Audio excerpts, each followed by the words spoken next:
I know, no, they should have, I ordered more, so I'm confused. Is this my color? Don't touch that. I'm not touching it. Because your oils will ruin those, and they're $150. So. He just told you what's I on. know. Well, come get it off the table. Where do we?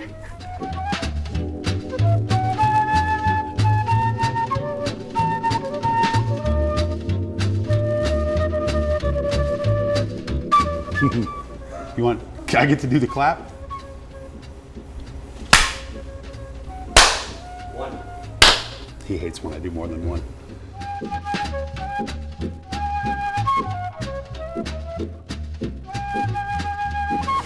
Michael. My man, how are you? I'm well. Thank you for having us out today. Thanks for coming in, appreciate that.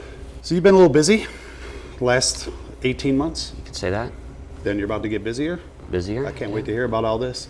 Tell me a little bit about Bardo specifically before we get into the rest of everything. So, me and Jason wanted to open a restaurant, and we had a dynamic of sort of what we wanted to do.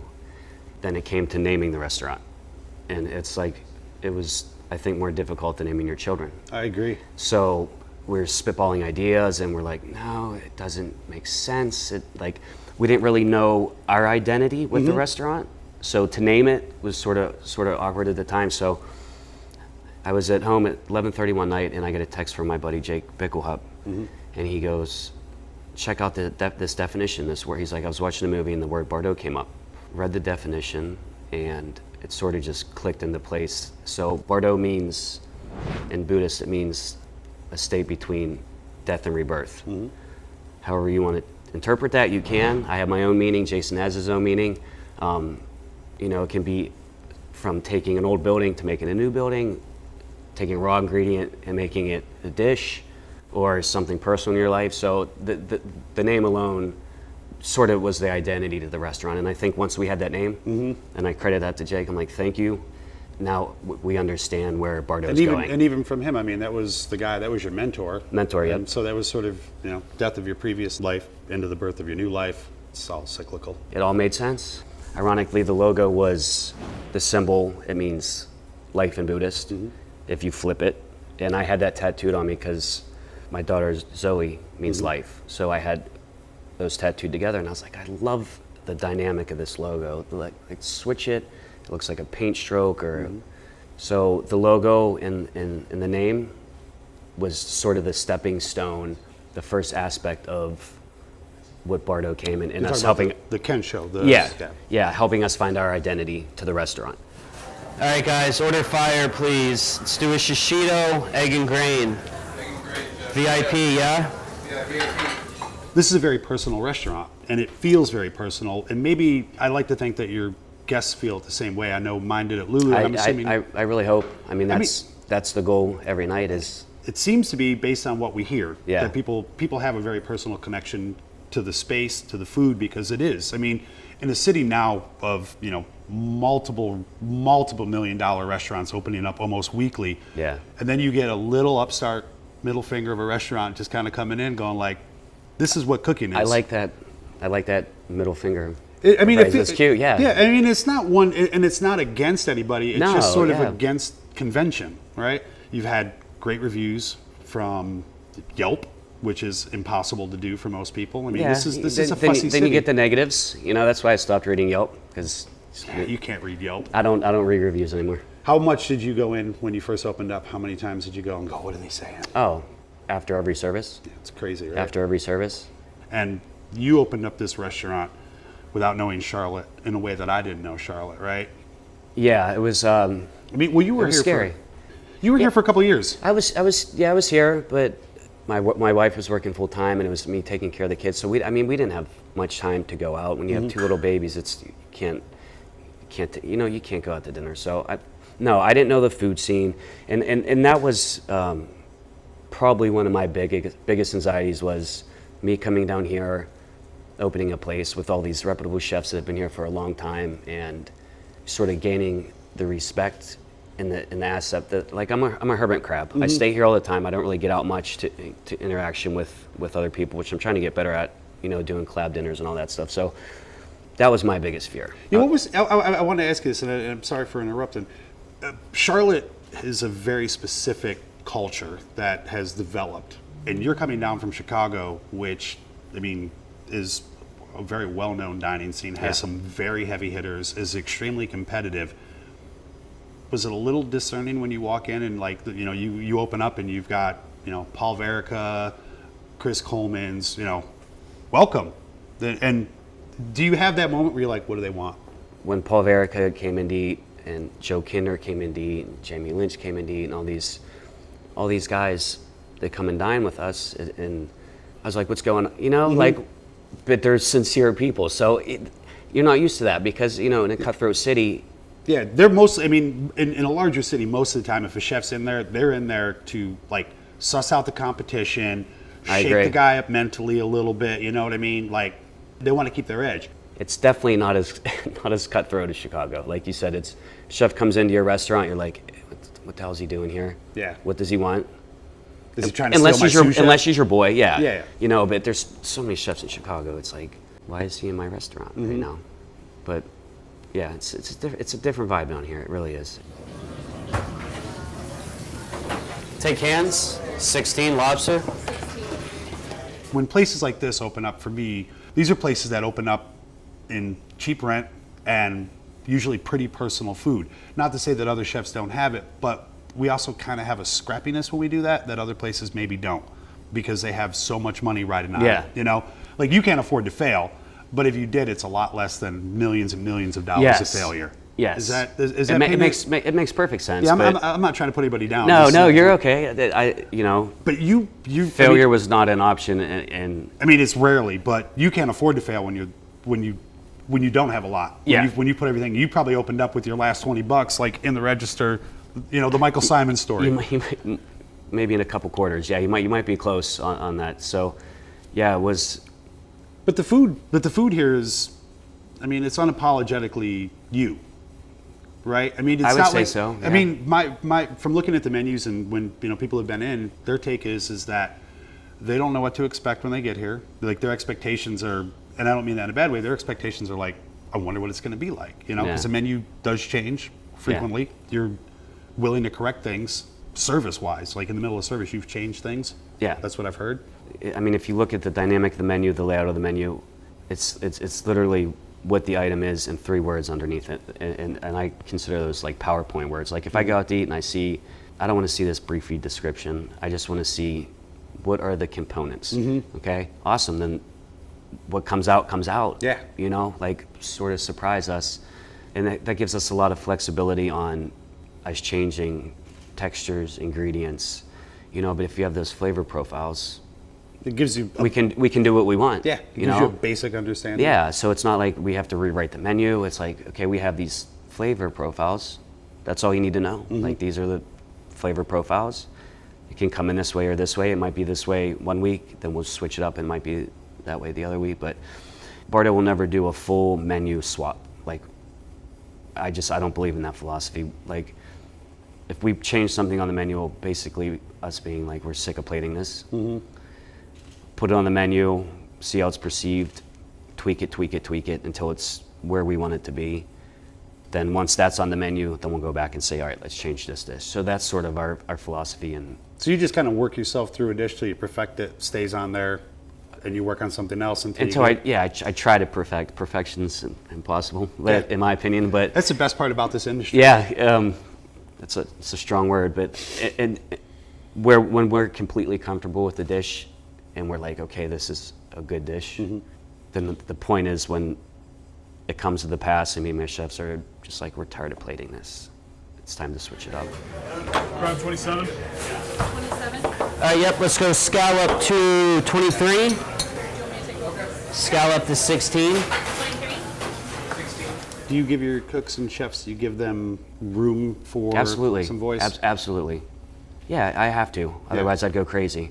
If I was to sit here and say, I'm the only one coming up with this dish, a lot of chefs do that. You know, but when you got talented people and they chef, can we try this? Yeah, let's buy the ingredients. Let's make it happen. If it works, it works. If it doesn't, it doesn't. Like, I'll never tell them no. Right. But yeah, I mean, some of my chefs have put dishes on the menu that we tweaked around, and so their creative freedom I love that. Yeah. That's what I want. I don't want people just. I want them being robots in a cooking fashion, but I also want them to be creative and have their. I want them to be chefs one day, right? It's funny. I don't think people understand how that can actually coexist. Yeah. You know, but it can. All right, guys, let's fire shishito. Let's fire crudo. Let's fire tartar. And let's fire a crab. How did you end up in the kitchen? I was a skateboarder and I needed money. Familiar story? Yeah, skateboards and shoes are very expensive. So started out washing dishes in Pittsburgh, skateboarding down the street one day, and I saw a restaurant, and then it said, I walked in and I said, "You guys looking for any help?" It's my first job ever, washing dishes, and sort of, you know, when you find yourself like organizing a dish station at 18 years old, 17 years old, and systematically putting things in place in a dish station when it's just you, it was a weird feeling. I was like, I like this chaos, but control. Yeah. And then I eventually started cooking with the chef there, and was, you know, prep first, then cooking. Then it was just something that was natural. Like I was just like, I love this environment. After he straight up told me not to do it, He told you not to go into business for yourself? yeah, he said, don't ever, he says, I love you like a son, don't ever open a restaurant. And that was his quote. And I love the guy this day, one of my first mentors. But it's just, people are drawn to this extreme, the energy, and I just loved every bit of it. To me, this just makes sense, you know? Yeah. Out there, didn't. You know, it just didn't make sense to me. And like, there's a structure to the chaos here that I think is probably, I think it's a small model of how the actual universe operates, and I think maybe that's why it makes sense. There's a vibration in the kitchen that just feels right. And I know that sounds like the weirdest thing I've ever said, but it's true. Yeah. Like, I'm most at peace when I'm in the kitchen, it makes the most sense, especially when nobody else is in it. Every grain that goes on the dish is edible. Yeah, I made that very clear. I said the nasturtium's going to add a little pepper to the dish. We're really not having it. Okay, I saw that. That's why I asked.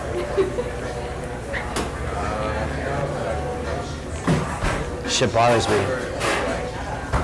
Spend that much money on greens and people just, yeah.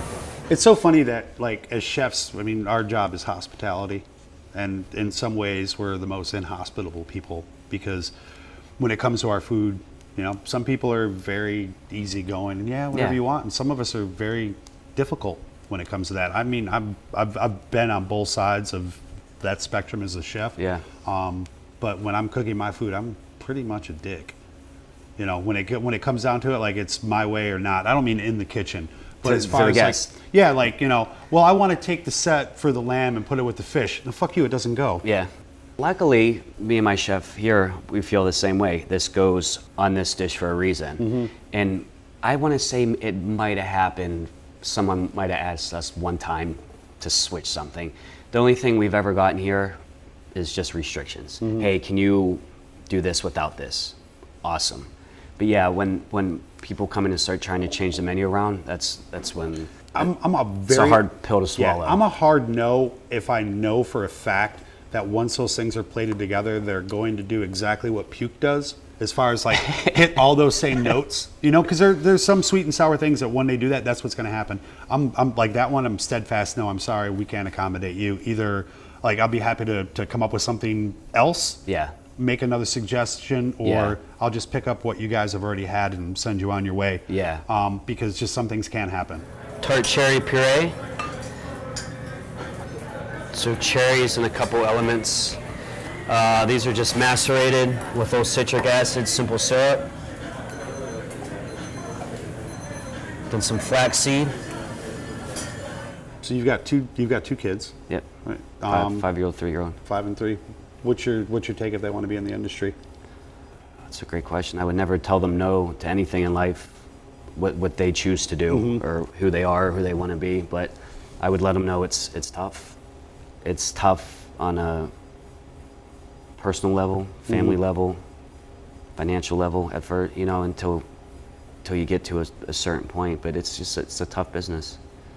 But if my son or daughter was like, hey, I want to cook, go for it. I would never discourage them from it, but I'd let them know you got to be in it. I'm sure by the time they get old enough to want to, they'll have seen, what it takes. Yeah. Do you balance? Are you able to balance? I mean, you've got this that's about 18 months in. You've got 18 another months in. restaurant which we haven't even talked about yet, but Yeah. we will. You got that getting ready that you're opening, and then you've got the wife and 2 young children. Are you able to find balance right now? No. My goal is I wish I could see my kids, be with them every day. So it's important to me, little things, right?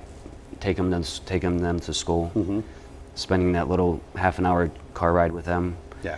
taking them to get donuts on Friday. We have donut day, and kissing them when I get home. But we're at a place now here where if I don't need to be on the pass, I'll take the night off. Good. So I will never be at work to avoid. Mm-hmm. Yeah, I do. I've done it. Do you understand what I'm saying? Yeah, I've done some it. chefs avoid they stay at work to avoid going home. Yeah, which it's a lot. There's yeah. a lot to do. I mean, home's hard. Yeah, which I would, if I have the opportunity to be with my children, yeah, absolutely. I'll take that opportunity. But is there ever a balance in this business? I don't. Yeah, I don't know either. I don't know. I'm striving to get there. If I find it, I'll let you know. But right now, nope. I can honestly say that's a very, very difficult, very difficult thing. Do you think, like, going in as a business owner, was that consciously like one of the goals? Like, I want to be in the industry that I love, doing the thing that I love, Yeah. and be able to eventually in the future have a balance where it's like, hey, I've got a restaurant now, and now I can like not work Friday night and not feel bad about it because I have aces in places and I have all this. That's you explain that very well. Did you buy yourself a retirement plan? Trying to. Yeah, hope to. I should say. Hope to, absolutely, and that's the biggest thing. And I think this is, from a chef's point of view, like you said, me and you talking, not feeling bad, right? There were times when we first opened, and I was like, I need a night off. I felt bad. Yeah. I was like, I need to be there. I need to be there. I need to be there. And once you get to that point, I still feel bad. But I'm like, I need the night. Do they feel? Are they angry? No, they know what they're doing. Yeah, of course. But- and a matter of fact, But I have they the probably want you guilties. gone. Yeah, but I have the guilties for hey, it's I'm taking the night off.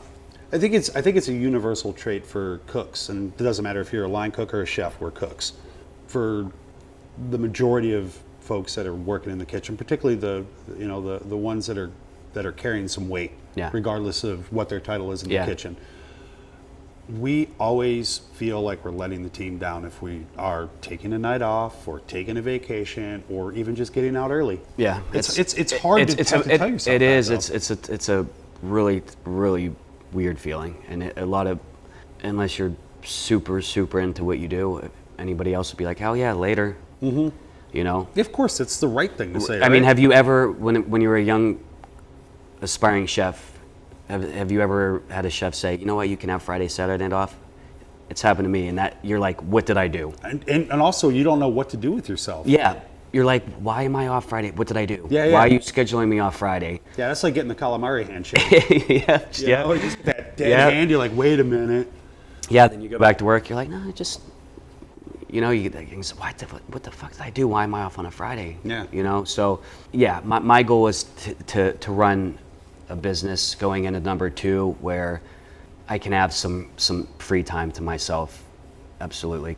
And my chefs bust their ass, and that's why I take care of them, because I want to let them know, without them I couldn't do this. You know what I mean? They are just as, it's my restaurant, but I could not do it without my staff. So I try to take care of them as well. They need time off. I'll never abuse hours. I don't try to. My chefs never. My sous chefs and chef de cuisine barely ever work 6 days. That's an oddity. When I was a sous chef, I was working 6, 7. I don't. Oh yeah, of course. Every day. It's pork belly, right? We sous vide this for 16 hours at 70 degrees.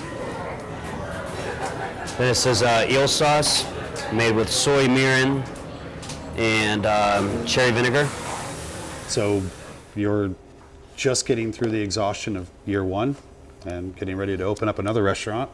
I can't imagine doing what you're doing right now. Luckily, I have an amazing business partner who has puzzled that piece together right now, because I'm I'm here, and we lost some people in the kitchen, and we're working on chefs in that aspect. But there's still so much to do on my level at that end. But everything's being built, constructed. We have a meeting today to sort of go over the dynamics of the hearth and all that stuff. So You say the hearth. So the concept is not going to be like another Bardo. no gas. No. We're going for just a lot more laid back, relaxed, rustic. Right. I like rustic food. Yeah. I believe technique can be done in so many different ways. A good technique driven doesn't need to be 7 components on a dish. We're going to go very simple, but technique driven, quality driven. Sometimes we as chefs take heat for granted. Yeah. I mean, if you think about it, we just turn a knob and adjust the gas to where we want it, and we cook it. And when you're looking at live fire cooking, I mean, it's going to be a different animal. It's as much about the fire for chefs. I mean, now you've got to tend an actual fire, which is also flavor. Yeah. I mean, it becomes an integral part of it. I felt like if we were going to have sort of the range like a normal kitchen, that I might fall into the dynamic of Bardo, and I didn't want to do that. So I was like, let's do something completely different, so we can focus this place, keep elevating the food that Bardo's doing, but also have this place that's doing something completely different. I wanted Bardo to be Bardo, and we want Vana to be Vana. Is it important to you to not be seen as a chef as like a one-trick pony chef? That's a really good question. Yeah, you're gonna have to shut off here when you go over there, and vice versa when you come back. Like, how do you not bring Vana into Bardo? It's gonna be something that I gotta figure out, and we gotta make it work. As a business person, you gotta make it work. But our goal is to make Vana, and always keep Bardo evolving. That makes sense. Yeah. We want to keep pushing the bar at Bardo. We want to do really, really amazing technique-driven, simple, rustic food at Vana, and it's going to be a lot more casual. But again, everything that we're cooking has to meet standards. Otherwise, it's just like you said, it's opening a big business with no technique, no execution, and I don't want that. The food has to make sense. Right. Well, Mike, on that note, I think we've covered everything today. I really appreciate your time and hospitality and conversation. Yeah, you should start Chefs in Coffee, like comedians in coffee. You could be the host, though. You're far better looking than I am. I don't believe that. You got the face for it. But I had fun today. It was nice talking to you. Absolutely. Good conversation. Actually, it's been great. I've been looking forward to this one a lot. I'm glad that you were able to take time for us today. I Seriously. really appreciate it. I had fun. You too. Thanks again. Oh, going in this we way. have fist bump? And that one. All right.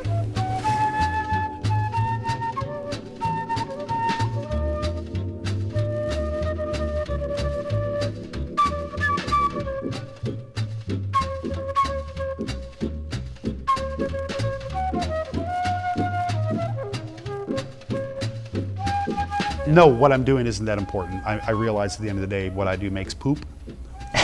But I want to pretend that it doesn't for 20 minutes. That's what I do I've to keep never my ego. thought about that. That's what I do to keep my ego in check. I told you, man, I had a big problem at one point. Made me question life right there. We make dude. Um, Like we do.